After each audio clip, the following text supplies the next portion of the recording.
Əgər insan dünyanı qəlbinə yerləşdirərsə, burada çox mühüm məsələdir bu. Birinci onun quluna çevrilir. Peyğəmbərimiz sallallahu aleyhi və səlləm buyurur ki, Təis abdü dinar, təis abdü dirham, təis abdül xamisa, təis abdül xamilə. Dinarın qulu, dirhəmin qulu, ipəyin, məxmərin qulu bədbəxt olsun. Bədbəxt olsun, təpəsi aşağı düşsün. Və idə şikə fələn təqaş və ayağına batan tikanı çıxara bilməsin. Yəni Peyğəmbər sallallahu aleyhi və səlləm ona bəddua edir. Nə üçün Peyğəmbər sallallahu aleyhi və səlləm dinarın qulu adlandırır? Yəni bu onu bildirir ki, insan qəlbən bir şeyə bağlanarsa onun qulu olur. Allaha bağlansa Allahın qulu olur. Və yaxud da dünya malına bağlasa onun qulu olur. Maşına bağlansa olur maşının qulu. Yəni fərqli ola bilər. İnsan müxtəlif şeylərə bağlanır. Nəyə bağlandısa, adam var qəbrə bağlanır, olur qəbrin qulu, evliyə bağlanır, evliyanın qulu, bürclərə bağlanır, olur bürcün qulu. Yəni elə bir ki, insan Allahdan ümid etmək, Allahdan qorxmaq əvəzinə görürsən ki, bürclərə ümid bəsləyir, bürclərdən yəni qorxur.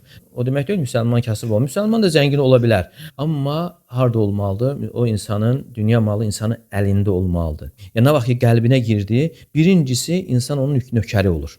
İnsan məsələn yaradılış qayəsi nədir? Allaha olan ibadətini, qulluğunu gerçəkləşdirməsi. Yəni mənim yeməyim, içməyim, yatmağım, lap əylənməyim bunlar Allaha olan ibadətimi gerçəkləşdirmək üçündür. İnsan bunun yerlərini dəyişərsə, yeməsi, yatması, içməsi və digər bu dünyavi işlər onun hədəfinə çevrilərsə, artıq insanda bir növ heyvaniləşmə hasil olur.